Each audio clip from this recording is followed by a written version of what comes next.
साथियों good morning, आदाब, आप सबको मेरा जोहार। देखिए आज मैं आपके सामने एक छोटा सा वीडियो प्रस्तुत कर दे रहा हूँ। ये जो अखबार कटिंग आप सब तक लगातार पहुँच ही रही थी। साथियों सबसे पहले मैं आपको सबको बोलूँगा कि अगर आप चाहते हैं कि इस नियुक्ति प्रक्रिया को रद्द करने पर जेएसएससी पर जो सवाल खड़ा किया गया है, अगर आप चाहते हैं कि इसको अच्छे से समझना है कि आखिर क्या दिया गया है, क्या विधि विभाग के द्वारा निर्णय लिया गया है, कितने ऐसे हैं जो मतलब कि विधि विशेषज्ञों ने अपनी राय यहाँ पे प्रस्तुत की है और क्या कहा गया है, क्या उनके परामर्श के अनुसार क्या रिजल्ट या फिर विज्ञापन आप सबकी बचती है, और अगर बचती है तो फिर आयोग ने ऐसा घिनौना काम क्यों किया है। आप मेरे साथ इस वीडियो में पूरी तरह से बने रहें, पूरा वीडियो को देखें, स्किप ना करें। मैं आपको पूरी तरह से जानकारी दूंगा और पूरी तरह से मैं आपको समझा भी दूंगा कि क्या कहा गया है। आइए बात करते हैं। बहुत सारे सवाल जो अभी जेएसएससी पर लगातार उठ रहे हैं। लगातार झारखंड कर्मचारी चयन आयोग ने जिस प्रकार की नियुक्ति प्रक्रिया को लगातार एक साथ छह नियुक्ति प्रक्रिया को रद्द करने का जो तूफानी काम किया है, आनंद फानन में आकर के जिस तरह का रवैया अपना करके इन विज्ञापनों को निरस्त करने का काम किया है, कहीं ना कहीं सरकार की लचर व्यवस्था और सरकार का मंशा साफ दिख रहा है। आइए इसे में देखते हैं कि विधि विशेषज्ञों का क्या कहना है। थोड़ा सा पहले इस पेपर को पढ़ते हैं, फिर इसे समझते भी हैं। आइए एक एक करके तथ्यों को समझते हैं। सबसे पहले देखिए यहाँ पे इस चीज के बारे में साफ लिखा हुआ है कि झारखंड, देखिएगा गौर से पढ़िएगा, इसको समझ में आएगा कि झारखंड कर्मचारी चयन आयोग की नियुक्ति के लिए जारी किए गए 6 परीक्षाओं के विज्ञापन को रद्द करने का निर्णय वैधानिक नहीं माना जा सकता है। एक बार जिस नियमावली से नियुक्ति प्रक्रिया शुरू हो जाती है उसमें बीच में बदलाव नहीं किया जा सकता है। बिल्कुल सही बात है। कभी भी हम कोई भी गेम खेलते हैं, कुछ भी खेल खेलते हैं, ऐसे भी सुप्रीम कोर्ट ने भी कहा था कि खेल के बीच में नियम हम नहीं बदल सकते हैं। तो ऐसे देखिए सुप्रीम कोर्ट और हाई कोर्ट ने मामलों में आदेश दिया है। इन तमाम मामलों में ये आदेश दिया है। किस प्रकार के आदेश का बात यहाँ पे हो रही है, हम एक एक करके सब के बारे में जानेंगे और जितने भी यहाँ पे विधि विशेषज्ञ हैं उनकी राय को जानेंगे। क्या वो सही कह रहे हैं, क्या वो गलत कह रहे हैं, क्या अचानक से एक साथ इतने सारे नियुक्तियों को निरस्त करना, क्या ये सही है या फिर गलत है, एक एक करके विचार करेंगे। आइए लगे रहिए वीडियो में आगे तक। कहा कि इस कारण कर्मचारी चयन आयोग का यह निर्णय वैधानिक नहीं माना जाएगा। इसे परीक्षा में शामिल होने वाले अभ्यर्थियों के प्रतिकूल माना जाएगा। यह मानना है कि राज्य के विधि विशेषज्ञों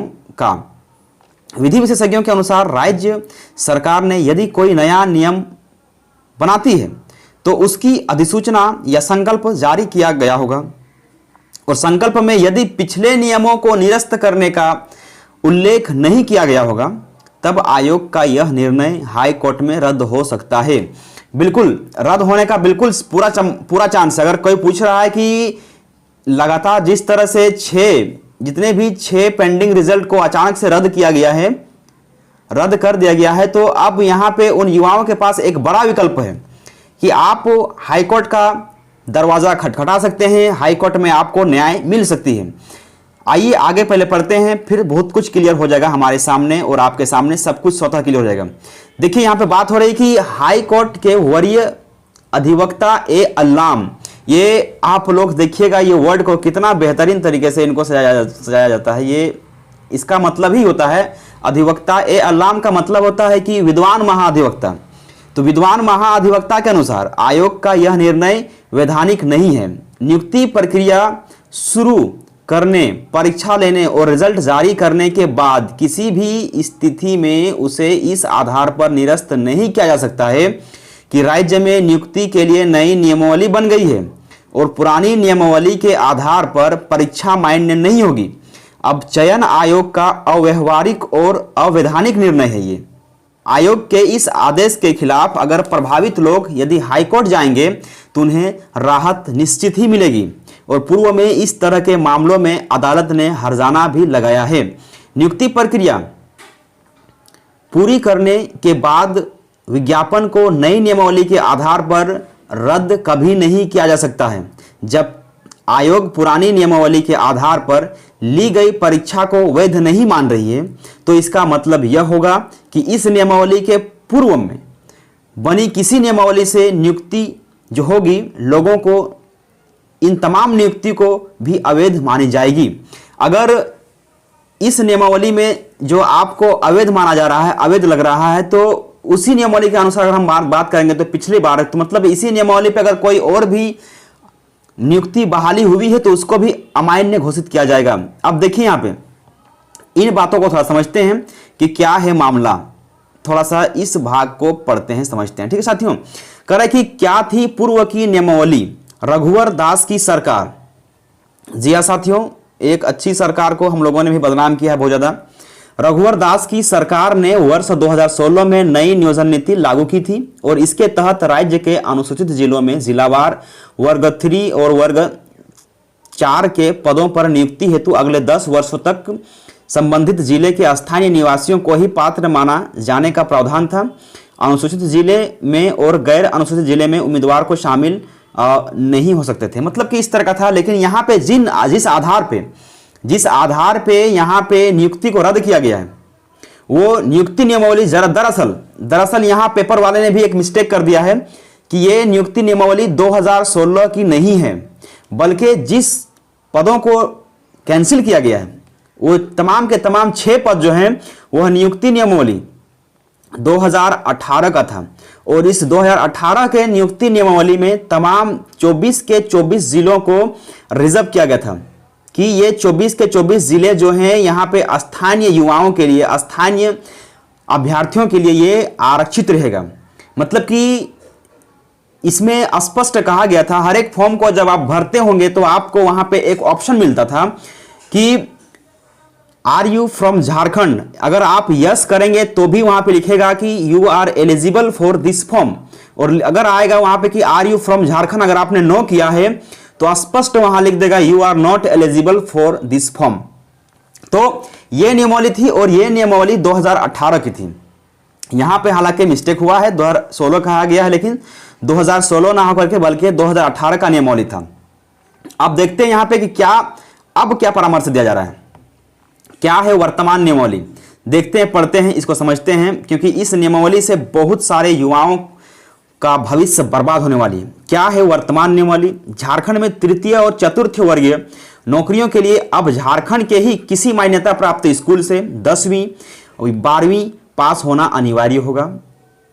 इसको लेकर के कार्मिक प्रशासनिक सुधार तथा राजभाषा विभाग ने तमाम परीक्षा संचालन नियमावली में संशोधित प्रारूप को हम सबके सामने प्रस्तुत कर दिया है और गजट के रूप में प्रकाशित कर दिया गया है। और संशोधन को लेकर के हाल में ही कैबिनेट ने स्वीकृति भी प्रदान कर दी है।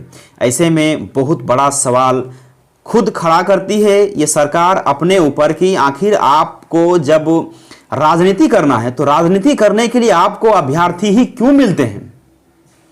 आपको आपसी मतभेद भावना यहाँ पे देखिए, इसलिए तमाम युवाओं को मैं पूछूंगा, बोलूंगा भी कि अभी भी आपके पास समय है, आप हाई कोर्ट का दरवाजा खटखटाइए। यहाँ पे स्पष्ट कहा गया है, विधि परामर्श लिया गया है और उसी परामर्श में यही कहा गया है कि अगर आपको लगता है कि आपके विज्ञापन के साथ छेड़छाड़ किया गया है, आप सच में सरकार ने आपके साथ भेदभाव रवैया अपनाया है, पक्षपात अपनाया है, तो बिल्कुल आप इस आदेश के विरोध में, इस आदेश के खिलाफ में आप हाईकोर्ट में याचिका दायर कर सकते हैं और निश्चित ही आपको न्याय मिलेगा।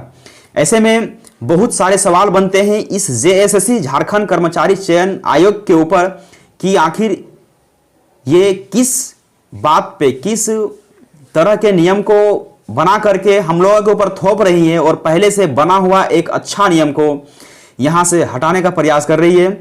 ऐसे में मैं और एक चीज भी बताना चाहूंगा कि हमारे झारखंड के मुख्यमंत्री श्री हेमंत सोरेन जी ने कहा था, कुछ बातों को कहा था जो मैं आप तक प्रस्तुत कर दूंगा। उन्होंने स्पष्ट कहा था कि 31 अक्टूबर तक से नए नियमावली के आधार पर नियुक्ति की घोषणाएं की जाएंगी।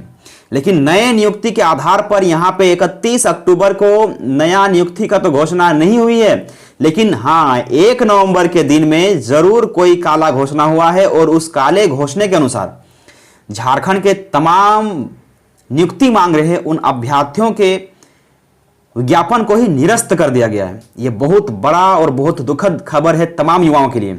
ऐसे में मैं आप लोगों तक फिर से कोई जानकारी अगर मेरे पास आएगी तो मैं आप लोगों तक ज़रूर पहुंचाऊंगा। तब तक के लिए आप सभी साथियों को मैं बहुत बहुत क्रांतिकारी जोहार पेश करता हूं और उन सब को एक तरह से आह्वान भी करता हूं कि आप सब अपनी नियुक्ति को लेकर के एक बार फिर से मुस्तैद हो जाइए।